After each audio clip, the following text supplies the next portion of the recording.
Quando começamos a examinar as definições pessoais que formam a estrutura dos nossos egos, vemos que parecem existir intensidades diferentes nelas e que alguns modelos parecem mais profundamente nós do que outros. Por isso, quando temos que deixá-los, alguns são mais difíceis do que outros. Talvez vocês achem fácil renunciar a coisas como riqueza e fama, por exemplo. Talvez achem até possível abrir mão da aprovação familiar e social, pontos que Arjuna confronta. Mas e se dermos mais um passo adiante? E desistir do prazer? Vocês estão prontos para isso? Prazer? Quero dizer, não é para isso que o jogo existe? Para obter o máximo de prazer para si como uma entidade separada?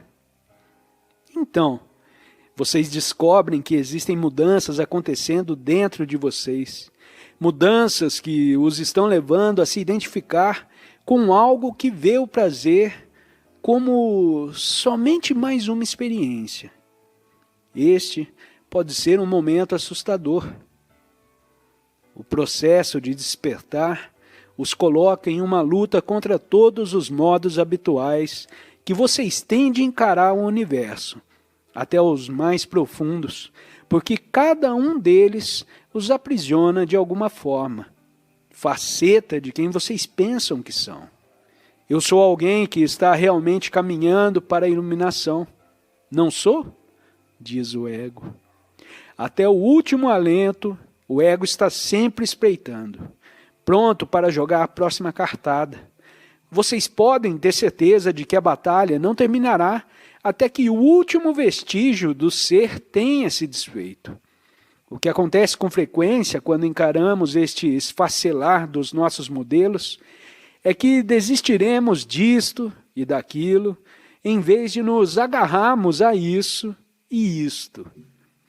E muito desconfortável não ter nada a que se agarrar.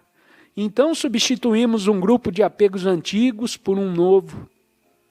Abrimos mão da família, dos padrões sociais e começamos a nos agarrar a líderes espirituais e padrões espirituais. É assim, tudo esclarecido, devemos prosseguir.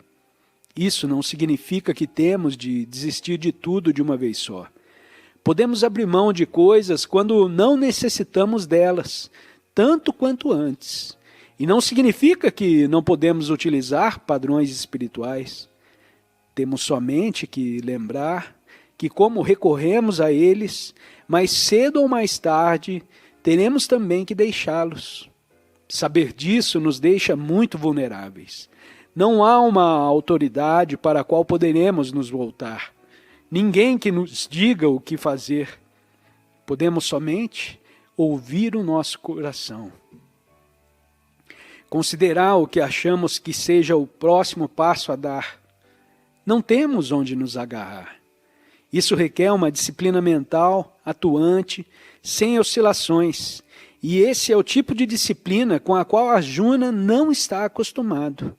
Ele estava acostumado à segurança de sempre saber o que é correto, de ter um grupo de regras sociais sobre o qual agir, regras que lhe dizem como se comportar e no que acreditar. Ele podia dizer sempre, sei o que devo fazer porque tenho isso escrito aqui. Agora, ele encara o tipo de disciplina que Trungpa Rinpoche abordou em seu livro Além do Materialismo Espiritual. A disciplina de não estar ligado a nenhum padrão, a disciplina de não haver uma posição social, é uma disciplina assustadora. É terrível permanecer no limite desta maneira, de não ter definições com as quais se agarrar. Nenhum grupo de referência, nenhuma identificação, nem autoconceitos, nenhum modelo. Vocês ousariam? Ousariam se desligar de tudo? É somente no momento em que o conflito se torna real, onde existe uma confusão incrível e vocês não sabem onde ficar para julgar o que fazer em seguida. Será somente nesse ponto que ficarão abertos para a possibilidade de algo novo acontecer. É somente nesse ponto que estarão prontos para ouvir algo que nunca ouviram antes. É por isso que a mensagem do Gita precisa começar com essa situação de crise. Arjuna precisa ser sacudido até a raiz para poder ouvir o que Krishna tem a lhe dizer. Lembre-se que Krishna e Arjuna se conheciam há algum tempo. Há anos eram amigos. Porém, Arjuna ainda não estava pronto para ouvir aquilo que Krishna tinha a lhe dizer. Não antes de se encontrarem no meio de um campo de batalha, não até aquele momento de crise despertar-se. Arjuna aprontando para ouvir algo novo, e esse algo novo conduziria Arjuna em uma viagem desligando do seu apego a coisas, como a família e o castelo, fazendo-o se desligar até da sua própria formação. Por isso, esse é o nível mais profundo do ensinamento do Gita. O ponto final que Arjuna encarará é Shiva. Ele enfrenta Deus sob a forma do caos, Deus sob a forma da destruição, a destruição de todas as ilusões. Arjuna enfrenta a dor de ter que perguntar se existe um Deus, se existe uma lei, se existe algum significado em tudo isso. Como podem me pedir para guerrear contra minha própria família? Como podem me pedir que faça algo tão terrível? Arjuna está encarando um fato terrível. Não podemos usar a razão para compreender a lei de Deus. No Ramayana, Ram repete várias e várias vezes: a menos que você reverencie Shiva, não poderá me compreender. Isto é, até que você tenha compreendido totalmente a existência do caos, o caos não poderá atravessar a porta. Se vocês querem ser mantenedores do amor e da beleza, terão que ser capazes de observar a destruição do amor e da beleza com os olhos bem abertos e dizer: bem, está certo. Na natureza existe a criação, a preservação e a destruição. O sofrimento e a dor, a catástrofe e a morte, e todos são parte do plano de Deus, assim como o prazer e a alegria, a renovação e o nascimento. Em Kurukshetra, Arjuna fica face a face com Shiva. Ele está confrontando uma situação na qual a sua mente racional não pode ajudá-lo. Uma situação na qual o seu raciocínio não funcionará. Uma situação na qual a entrega é a única maneira de atravessá-la. Sua imagem de si mesmo como um bom homem, seu apego ao pensamento racional, seu apego para se estruturar, ele tem que dizer adeus a tudo isso. Tem que se desligar de cada um desses apegos. A própria base de quem ele pensa que é, terá que ser dilacerada para dar espaço a algo novo. Agora o cenário está montado. Sabemos quais são os exércitos, os Kauravas e os Pandavas, e sabemos o que representam para nós. Temos uma ideia do que irão fazer no campo de batalha. Compreendemos a situação delicada de Arjuna. E o mais importante, reconhecemos que as escolhas que Arjuna tem de fazer são as mesmas que as nossas. Até que ponto estamos amadurecidos para prosseguir? Até onde estamos prontos para nos livrar dos nossos egos? Estamos ansiosos para nos entregar aos mistérios do plano de Deus? Essas são as perguntas que Arjuna tem de enfrentar. Essa é a batalha que encaramos. E é isso que terá que ser decidido em Kurukshetra.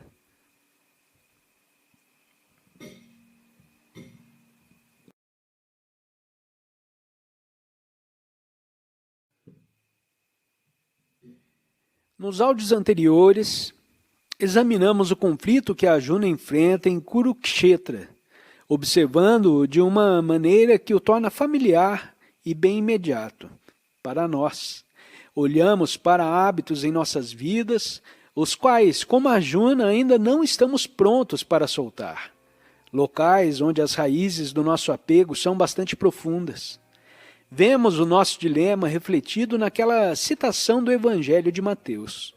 Se alguém quiser me seguir, disse o Cristo, negue a si mesmo, tome a sua cruz e me siga, pois aquele que salvar a sua vida a perderá, mas aquele que perder a sua vida em meu nome a encontrará. Aquele que salvar a sua vida a perderá, mas aquele que perder a sua vida em meu nome a encontrará. É uma afirmação forte, porém não muito melodramática, para a situação em que Arjuna se encontra. Krishna está lhe dizendo que desista dos seus relacionamentos, dos seus valores, na verdade, desista da sua vida. Isto é, vire as costas para toda a vida que conheceu até então. Arjuna é um guerreiro. Provavelmente foi preparado para perder a vida no campo de batalha, mas nada o preparou para esse tipo de sacrifício. O Gita nos diz, quando Arjuna, o grande guerreiro, desafogou o seu coração, disse, não lutarei, Krishna. Então ele baixou o arco e ficou em silêncio. Em outras palavras, Arjuna ainda não estava pronto para se entregar ao seu Dharma. Ele ainda estava aprisionado a um padrão de pensamento que definiu a sua versão da realidade, mas estava preparado para ouvir. Ele ficou em silêncio. Estava pronto para ouvir o que Krishna tinha a dizer em seguida. Bem, para persuadir Arjuna a realizar o seu Dharma e lutar, Krishna apresentou vários argumentos e notaremos à medida que prosseguimos que eles vêm de níveis diferentes. Em um deles, eles são a resposta de um professor externo ao seu amigo. Em outro, são a resposta de Deus à alma individual. E ainda em outros, são a resposta do nosso ser para o nosso ser. O primeiro argumento importante de Krishna para Arjuna é explicado nas primeiras páginas do segundo capítulo.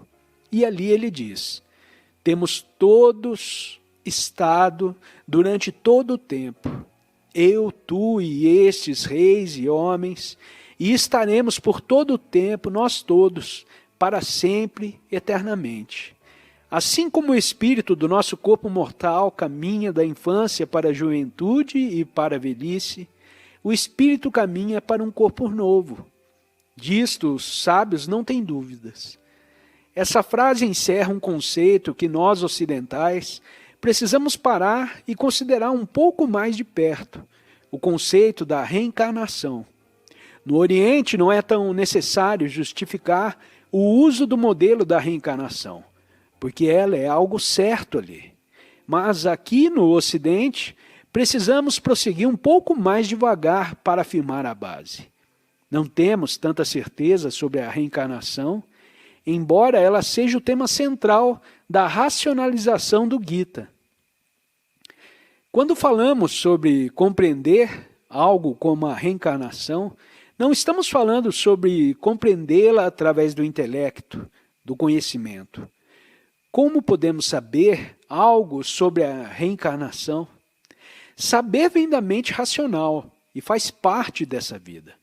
Para compreender sobre um assunto como a reencarnação, temos de confiar em uma sabedoria superior, na voz interior, sobre a qual mencionamos. A mim me parece que existem duas maneiras pelas quais é possível conhecer a reencarnação mediante essa voz interior. A primeira se dá pela experiência direta. Se você pessoalmente vivenciou as suas encarnações anteriores, isso é uma evidência bem convincente, existindo pessoas que dizem ter feito isso.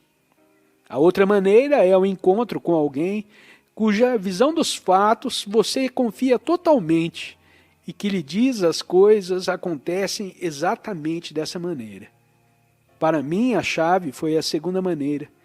Foi o meu relacionamento com outro ser, Maharaj, o meu guru, que me abriu para um sentido de total validade interior, quanto à reencarnação. Por isso não duvido mais da veracidade dela. O relacionamento com o meu guru é tal que não existe absolutamente nenhum espaço em mim para dúvidas a seu respeito. Não existe margem para desconfiança. É um tipo de confiança que existe entre mãe e filho. Quando o filho é ainda pequeno, há uma abertura total em relação à mãe e a seu aspecto protetor. Somente mais tarde, o ego se desenvolve com ele um sentido de separatividade. Antes da separatividade, existe um tipo de abertura ilimitada para o outro ser. E naquele espaço de total abertura, você confia implicitamente em tudo que vem do outro. Não fica se perguntando se pode confiar ou não. Você tem uma fé integral, inabalável. Ao viver na Índia junto com o meu guru e outras pessoas como ele, parei de perguntar. Eles estão me dizendo a verdade? Estão torcendo os registros das suas experiências? Simplesmente me abri para eles. É assim, está certo. Maharaj e outras pessoas como ele, de quem não duvido, me falaram sobre a reencarnação, descrevendo-me como ela acontece. Sem exceção, todos aceitaram a reencarnação com o mesmo nível de certeza que nós, no Ocidente, nos sentimos em relação às leis da física, e pude sentir neles a verdade daquilo que me diziam. Portanto, do meu próprio ponto de vista, esta tem sido a via principal através da qual cheguei à compreensão da reencarnação. Ficando perto do Maharaj e desses seres como ele, comecei a confiar que é assim que acontece. Na verdade, tive experiências bem lisérgicas, principalmente através dos psicodélicos, durante as quais entrava e saía rapidamente de imagens de mim mesmo em outros reinos. Teriam sido essas experiências diretas de outras vidas? Teria vivenciado outras das minhas encarnações? Não sei. O que sei é que Maharaj tinha a reencarnação como certa e a sua verdade passou para mim. Krishna disse, quanto a isso, reencarnação, o sábio não tem dúvidas. Isso é suficiente para mim. Me permitam ler algumas anotações sobre a reencarnação de algumas pessoas que, como meu guru, são pessoas em quem confio quando se trata desse assunto. Este é de Rumi, místico persa. Morri como uma pedra e renasci como uma planta. Morri como planta e tornei-me animal. Morri animal e nasci como homem. Por que temer no que a morte me diminuiu? Embora mais uma vez tenha morrido como homem, para voar como os anjos, e mesmo entre os anjos eu deverei prosseguir, pois tudo muda, exceto a face de Deus. Maomé disse, cada pessoa é somente uma máscara, que a alma assume por um tempo. É utilizada pelo tempo devido e depois descartada, e outra é usada em seu lugar. Esta é uma citação de Jack London, que escreveu sobre o personagem que foi enforcado. Não comecei quando nasci, nem quando fui concebido. Cresci, me desenvolvi através de miríades incalculáveis de milênios. Sou um homem nascido de uma mulher. Meus dias são poucos, mas a minha essência é indestrutível. Fui mulher nascida de mulher, fui mulher e tive filhos, e deverei nascer novamente. Oh, por tempos incalculáveis nascerei novamente. Embora os bobalhões estúpidos pensem que quebrando meu pescoço com uma corda, eles me farão cessar de existir. Jack London era um escritor americano, por isso podemos concluir, através da sua descrição, que tem havido no Ocidente um veio rico de crença na reencarnação, especialmente nos ciclos literários. Porém, de forma geral, a nossa atitude cultural em relação a ela tem sido moldada menos por isso e mais pelas tradições religiosas ocidentais, onde não encontramos muita aceitação da ideia. A reencarnação não faz parte do sistema de crença na maioria das sinagogas e igrejas. Mas se lemos a Bíblia, nós a encontramos ao penetrar nas citações que parecem sugerir uma crença na reencarnação. Cristo disse que João Batista fora Elias anteriormente. A sabedoria de Salomão afirma: nascer em um corpo são com membros sadios é uma recompensa pelas virtudes de vidas passadas. Os discípulos perguntam a Cristo: esse homem nasceu cego porque fez algo anteriormente? Por causa de seus pais ou por que motivo? Sem reencarnação, como poderia o homem ter feito algo antes do seu nascimento que causasse a sua cegueira? O que aconteceu a essas crenças? Nos primeiros concílios da Igreja Cristã, por volta dos anos 500 a 600, a questão da reencarnação foi, na verdade, muito debatida. E, a princípio, ficou claro que direção a doutrina da Igreja tomaria. Mas, à medida que os pais da Igreja a consideraram, eles compreenderam que a reencarnação não era uma filosofia funcional se quisessem manter o controle. Afinal, se essa vida era meramente uma etapa em uma dança contínua, as pessoas não se amedrontariam com a eternidade no inferno e no enxofre. Por isso, a reencarnação foi rejeitada como um objeto de fé, mas na época de Cristo era uma crença comum. No Ocidente, a psicologia, como a religião, tem tradicionalmente rejeitado a ideia da reencarnação, mas recentemente os psicólogos começaram a se interessar por ela, que agora está se tornando um tema de estudo sério. Fui psicólogo em uma encarnação recente. Fazia pesquisas sobre a personalidade. Tentávamos determinar por que as crianças se comportavam de uma determinada maneira, à luz da sua hereditariedade e ambiente, pois nós, na psicologia, medíamos esses fatores. Por isso, medíamos tudo que era mensurável nos pais e tudo que era mensurável no ambiente, que era aquilo que nós, em nossa maneira sofisticada e teórica, compreendíamos como determinantes de como um ser é formado. Anotávamos todos os testes, alimentávamos o computador com os nossos dados e formávamos uma previsão de como alguém deveria ser. Então, medíamos quem a pessoa realmente era e comparávamos o quanto as nossas previsões se aproximavam da realidade. Em outras palavras, estávamos construindo um corpo de conhecimento científico sobre causa e efeito na personalidade, baseados na suposição de que somos um produto exclusivamente dessa vida, como seu ambiente e hereditariedade. As melhores correlações que conseguimos com esse tipo de pesquisa, e provavelmente ficamos na média do curso, ficaram em torno de 0,5. E uma correlação de 0,5 significava que estávamos conseguindo cerca de 25% da variação total.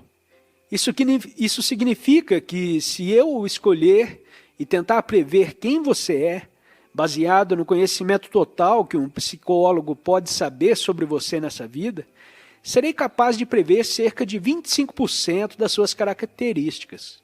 Os outros 75% acontecerão essencialmente ao acaso. Diante disso, como cientista social, eu diria, bem, temos de considerar os erros de medição. Ou então, é devido ao fato de que não somos suficientemente complexos em nossos sistemas. Nunca entrou na minha mente, como psicólogo, que minha teoria pudesse estar errada, porque todos nós ficamos muito apegados às nossas teorias. Nunca me ocorreu que a hereditariedade e o ambiente pudessem não ser as únicas causas que fazem o ser como você é. E embora pudéssemos ver que os 75% não justificados deixavam um espaço amplo para a teoria da reencarnação, não era necessário realmente enterrar a ciência ocidental por causa da reencarnação. Reencarnação foi somente adicionada à categoria de erros de medição dos psicólogos. Existe uma prova anedótica da reencarnação. Aqui no Ocidente temos vidas de pessoas como Mozart. Ele fez sonatas aos 4 anos, deu recitais públicos aos 5. e compôs a sua primeira ópera com 7. Ele realmente aprendeu tudo isso em tão pouco tempo? Em nosso meio, em Naropa, temos um interessante fenômeno de Trungpa Rinpoche, que é chamado de Tulku, uma reencarnação reconhecida de um ser superior.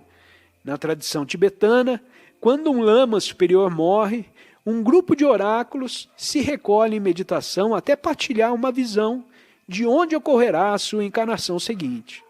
Então eles enviam um grupo de monges para pesquisar e dizem a eles: procurem uma casa com telhado azul, próximo a um lago, a 2 milhas ao norte de tal e tal aldeia, e vocês encontrarão um bebê, que terá então 7 meses. Esse será o Tulku? O grupo de busca parte, eles encontram a casa, batem a porta e dizem: vocês têm um filho de 7 meses, não é? A família naturalmente diz que sim. Os monges respondem: bem, vocês não sabem, mas na verdade ele é o lama fulano. E a mãe diz: oh, que honra! E durante todo esse tempo pensei que ele fosse somente o meu bebê. Estou honrada que o meu bebê seja a reencarnação do lama fulano. Então, para se certificarem, eles fazem inúmeros testes com o bebê. Apresentam o copo do antigo lama e um outro novo. O antigo sino do lama e um novo, para ver qual deles o bebê escolhe. Se os testes forem positivos, os monges levam o bebê de volta ao monastério e começam a ensiná-lo. E pelos próximos 19 anos, no caso do Trungpa, eles realizam um sistema de treinamento intensivo para lembrar ao novo Tulku quem ele realmente é. Temos o caso de uma menina que eu vi na Índia. Um dia, quando estava com 7 anos, ela disse a seu pai: você tem de me levar até... E deu o nome de uma pequena aldeia e vários quilômetros de distância, que nem ela e nem sua família tinham visitado antes. E ela afirmou: eu costumava viver nessa aldeia. Tinha 2 filhos, por isso devo ir para ver como estão. Ela implorou ao pai e finalmente o persuadiu a levá-la até lá. No caminho falou tudo sobre a aldeia e de como ela tinha mudado durante a época em que vivera lá. E tudo como o pai descobriu quando chegaram era exatamente como a menina descrevera. Localizaram aquela que ela disse ser a sua casa e havia 2 filhos com a idade calculada. Após a sua visita, a menina foi levada de volta chorando. Não, não, vocês não podem me afastar de meus filhos. O que dizer então das experiências que chamamos de déjà vu? Vocês já encontraram alguém e sentiram que já nos conhecemos antes de algum lugar? Não nos encontramos antes? Um cientista ocidental diria: bem, é tudo somente uma similaridade de disposições. Talvez, porém, pode ser novamente um vislumbre de algo mais do que isso. Rodney Collin, em um livro chamado The Theory of Celestial Influence, mostra uma opinião interessante sobre a reencarnação. Disse que não é como Bryden Murphy Story, onde você nasce, depois morre e depois renasce alguns anos depois. É na realidade mais parecido com uma 5ª dimensão. Estamos todos aqui, bem aqui, nesse momento e nesse lugar, milhares de vezes. Estamos atravessando a mesma vida por muitas vezes. Não se lembram? Quero dizer, eu lhes disse 1000 vezes, eu lhes disse 1000 vezes, eu lhes disse 1000 vezes. A visão de Collin dessa experiência de déjà vu é que ela surge devido a uma quebra ocasional no circuito quando temos, então, um pequeno clarão da última vez que fizemos tudo isso. As pessoas poderão argumentar: mas se a reencarnação for verdade, por que não me lembro de quem eu fui? Por que não me lembro das minhas vidas passadas? O lama Anagarika Govinda, mestre tibetano, respondeu: a maioria das pessoas não se lembra dos seus nascimentos, embora não duvidem de que tenham nascido recentemente. Esquecem que a memória ativa é somente uma pequena parte da nossa consciência normal. e que a nossa memória subconsciente registra e preserva cada impressão e experiência passada, que a nossa mente de vigília falha em recordar. Jung, em seu trabalho psicológico, continuou combatendo esse assunto da memória subconsciente. Ele a chamou de inconsciente coletivo, que foi a maneira pela qual um ocidental pôde acessar a ideia de reencarnação da informação que surge de fora dessa vida. Se através de uma experiência qualquer admitirmos a possibilidade de que a encarnação seja verdade, então começamos imediatamente a ficar curiosos sobre a sua mecânica, como ela funciona e por que ela funciona. Existem dúzias de sistemas para descrevê-la, todos têm a sua própria estrutura de crenças, sobre para onde vamos e como chegamos lá. Algumas vezes eles se contradizem. Buda contou histórias sobre pessoas pecando e voltando como animais ou insetos. Embora mestres como Meher Baba reivindiquem que cada encarnação é um passo à frente, uma progressão, e que nunca podemos regredir. Não há maneira de determinar o que é certo e o que é errado. Cada sistema é somente uma aproximação da verdade criada pela mente humana. E ao considerar uma sequência de nascimentos, não podemos assumir que a reencarnação acontece no plano terreno. No Gita, Krishna diz a Arjuna: aqueles que rezam aos deuses vão para os deuses. Isto é, se você é devoto dos deuses, então depois de morrer, você irá para um loka celestial, um lugar celestial. É onde você irá reencarnar. Mas isso também será somente um outro plano de consciência. Você irá para lá e ficará lá por um período de tempo, digamos 500 anos do ponto de vista terreno, embora, indubitavelmente, o tempo vá ter um significado bem diferente lá. Então, depois de 500 anos, você compreenderá que o loka celestial é somente um lugar, e antes que você possa chegar ao não lugar, existe muito trabalho a ser feito. Talvez um trabalho que pode ser feito somente no plano humano. E então talvez você mais uma vez assuma um nascimento humano para poder prosseguir. Mas este é somente mais um modelo. São todos somente modelos, montados pelas mentes humanas para algo que está além do que a mente humana pode aprender.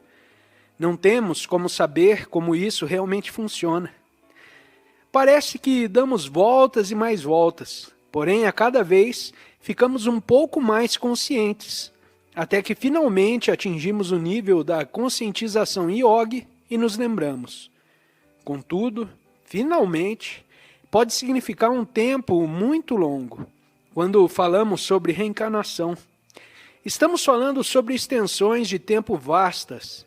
Temos aqui uma bela imagem da literatura budista do Sul, que nos dá uma ideia do tipo de durações de tempo sobre as quais estamos nos referindo.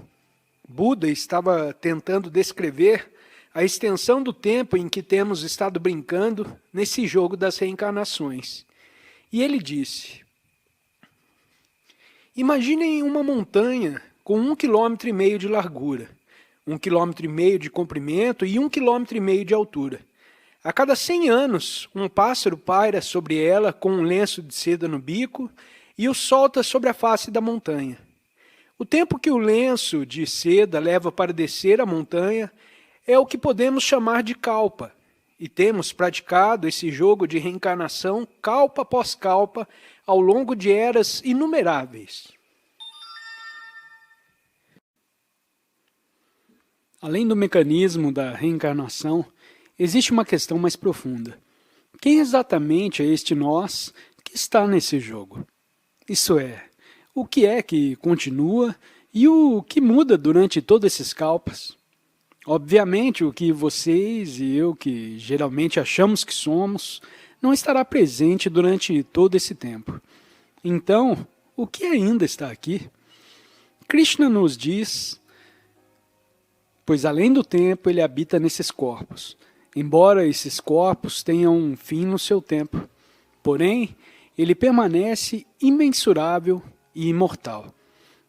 Essa é uma maneira de descrever os dois aspectos do nosso ser. Nossos corpos, que morrem, e aquilo que habita em nossos corpos, que não morre. O problema é que falar sobre reencarnação dessa maneira, ele habita nesses corpos, ele permanece, pode fazer com que aquilo que permanece de encarnação em encarnação pareça tremendamente sólido, como se existisse um alguém que está passando através de nascimentos e mortes. Mas se não existe alguém, o que é isso? Pessoalmente, me sinto confortável para usar a palavra alma para aquilo que reencarna. Para os budistas, a palavra alma traz uma forte conotação de solidez. Por isso, eles me censuraram quando a usei. Mas eu a utilizo de uma maneira bem específica. O nó é que a alma reencarna. Porém, ao mesmo tempo, em determinável nível, tudo, incluindo a alma, não passa de uma ilusão. A alma é ilusória e as formas que ela encarna são ilusões. Mas dentro da ilusão existe uma configuração sutil, uma continuidade de características ou valores ou qualidades que persiste apesar das formas, nomes e egos diferentes que ela assume. E essa continuidade é o que chamo de alma. Buda acreditava em reencarnação, o que significa que ele acha que algo reencarna. A literatura Pali diz: não existem egos enquanto entidades reais no oceano do renascimento, mas meramente ondas da vida que, de acordo com a sua natureza e atividades, se manifestam aqui como homens, ali como animais, em outro lugar como coisas invisíveis. Ondas de vida. Uma boa imagem. No hinduísmo, elas são chamadas vasanas, formas, pensamentos sutis. A cada ato criamos vasanas, ondas de vida, baseadas nos desejos ligados ao ato. Essas ondas de vida vão e vêm. Mesmo quando morremos, elas continuam. O corpo físico morre e o que permanece são aquelas ondas sutis de vida.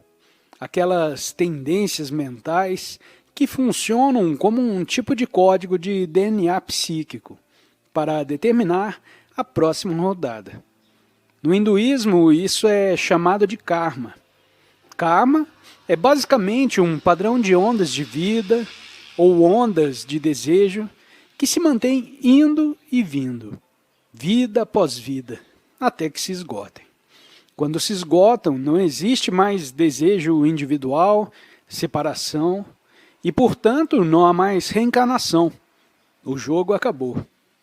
Se vocês vivenciarem a sua vida presente a partir dessa perspectiva, como uma sequência em um padrão longo de lei kármica que se desenrola, então o momento e o lugar em que vocês nasceram, a maneira como seus pais são, quem são seus irmãos e irmãs, com quem vocês se casaram, se tiveram filhos, as experiências que passaram na vida, vocês verão tudo isso como uma parte de um pacote kármico pré-determinado. O universo e vocês nele são somente uma expressão contínua da lei kármica. Vocês e tudo que vem próximo, vivos ou não, são o perfeito desenrolar da lei. Não há acaso no sistema, porque não existe uma parte do universo que esteja isento das leis do karma.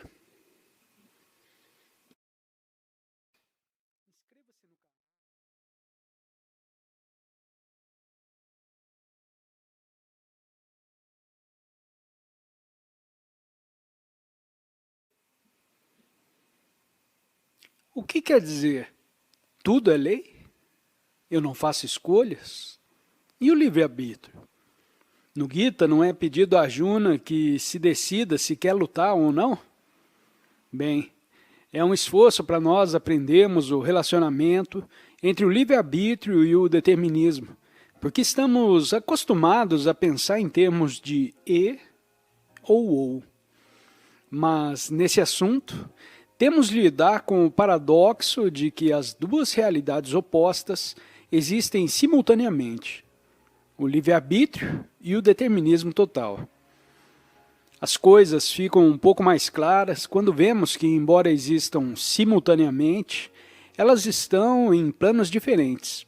Isto é, existe um plano de realidade no qual você pensa que é um agente livre. Acha que decide o que usar hoje, acha que decide o que vai comer no café da manhã, acha que decide se vai pegar esse livro para ler. Nesse plano, é necessário que você se comporte como se de fato fosse um agente livre, para fazer as escolhas sabiamente, para decidir realizar o seu Dharma.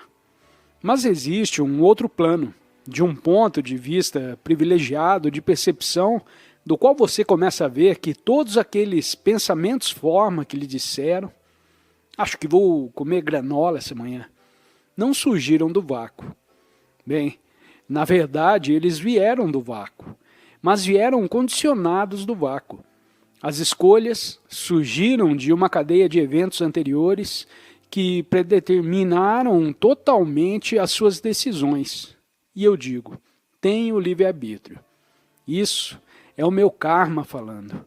Sempre que penso que estou tomando uma decisão sobre alguma coisa, me lembro de um incidente que aconteceu com Maharaj. Eu tinha voltado para a Índia pela segunda vez em 1971 e comecei a procurar por Maharaj, mas ele não era encontrado em lugar nenhum. Ninguém sabia onde estava. Por isso, decidi me juntar a outros ocidentais em um retiro de meditação em Bodh Gaya, lugar onde Buda foi iluminado. E pensei que, se tinha funcionado para ele, talvez funcionasse para mim. Mas após algumas semanas de meditação, estava pronto para retomar minha busca por Maharaj. Uma das mulheres do grupo tinha vindo para a Índia por terra, em um grande ônibus Mercedes, completo e com motorista. Ela nos ofereceu o ônibus para nos levar de Bodh Gaya a Delhi, onde poderíamos celebrar o Shivaratri e depois procurar por Maharaj a partir dali. Então, 35 de nós, 34 meditantes e o motorista do ônibus, partimos para Delhi. Após semanas em um retiro de meditação, todos procurávamos por hotéis com camas de verdade e água quente e por refeições em restaurantes e casquinhas de sorvete.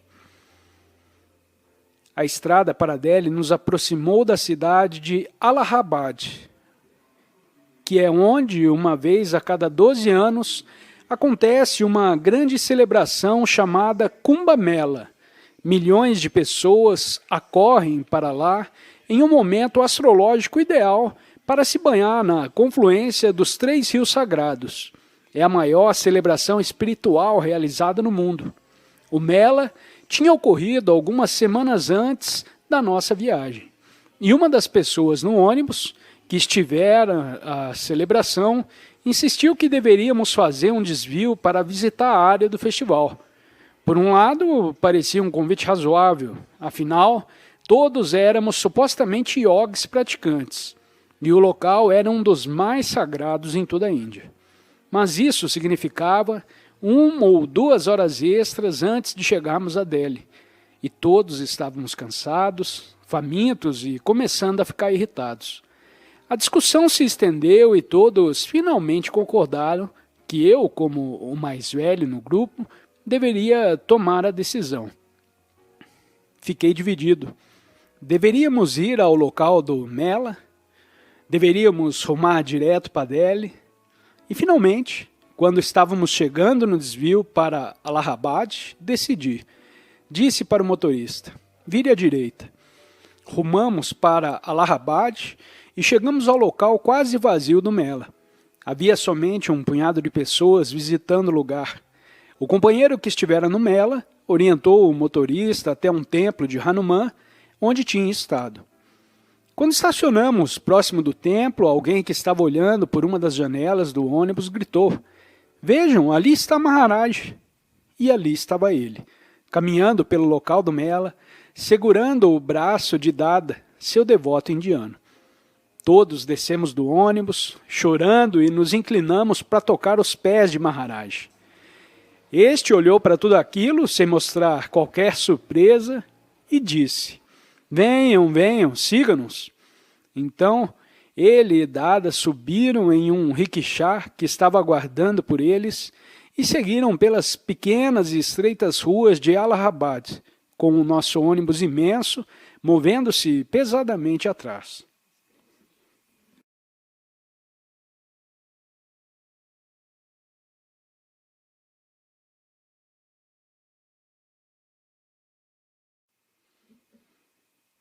Quando chegamos na casa de Dada, sua esposa veio correndo até o ônibus para nos cumprimentar.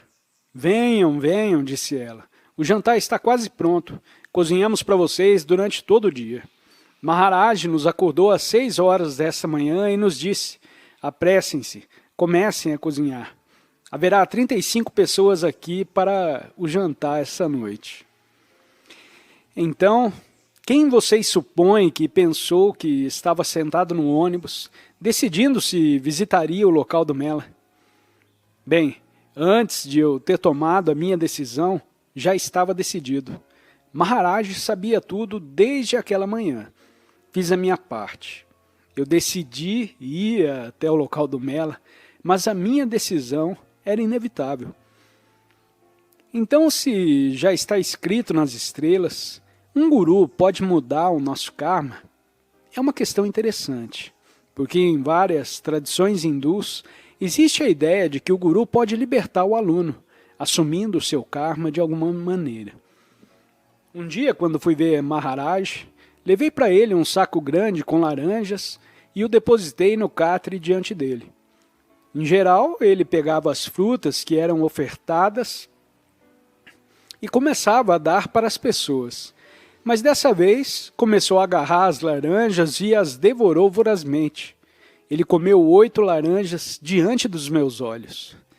Eu não sabia o que fazer, mas depois um dos devotos indianos me disse que um guru muitas vezes age daquela maneira para assumir o karma de uma outra pessoa. Lutei contra aquilo por algum tempo, com essa questão de karma e guru. Estamos todos ligados pela lei, mas o guru não? Qual o relacionamento entre o guru e a graça? Isso é, se Maharaj comeu 8 laranjas para assumir meu karma, ele fez aquilo porque na grande lei e destino das coisas era meu karma, que eu iria até uma pessoa que comeria 8 laranjas e assumiria meu karma?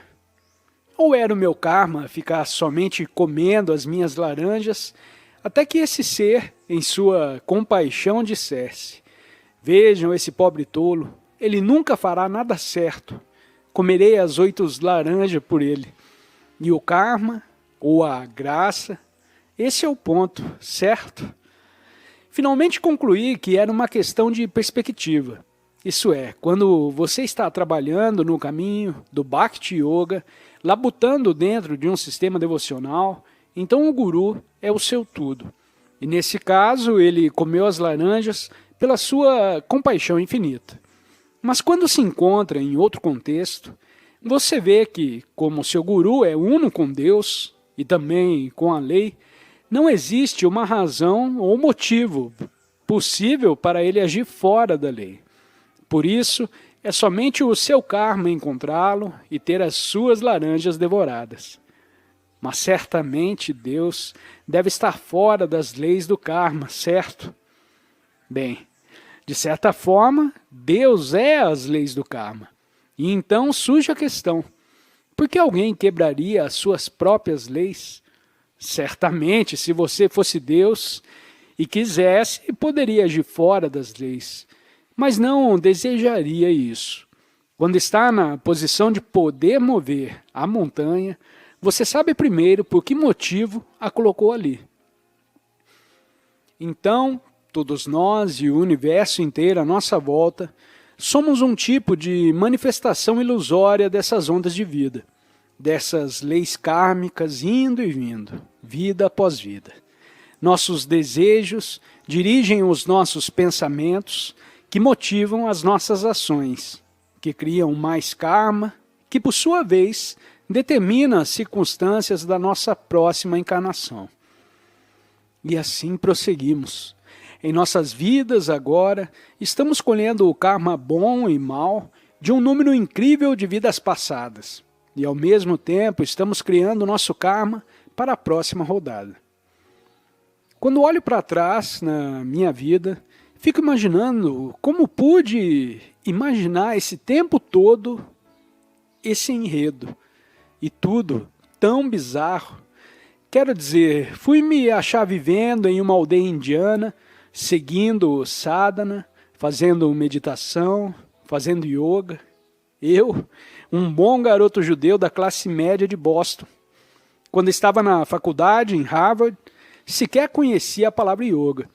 Se alguém tivesse dito para mim, um dia você será um yogi, eu provavelmente teria rido disso. Seria um absurdo.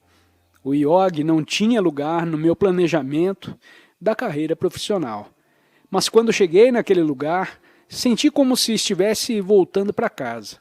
Era minha ligação espiritual e reverberou em mim como algo muito mais profundo do que qualquer outra ideia. De quem eu era e para onde eu estava indo. Cada passo do caminho me pareceu completamente certo. Mas por que eu? E quanto ao restante das pessoas com as quais cresci em Newton Center, Massachusetts, que estão no ramo dos negócios, de roupas e sapatos e outros semelhantes, por que eu? Haridas, um dos meus professores, me disse uma vez: você realizou muito trabalho.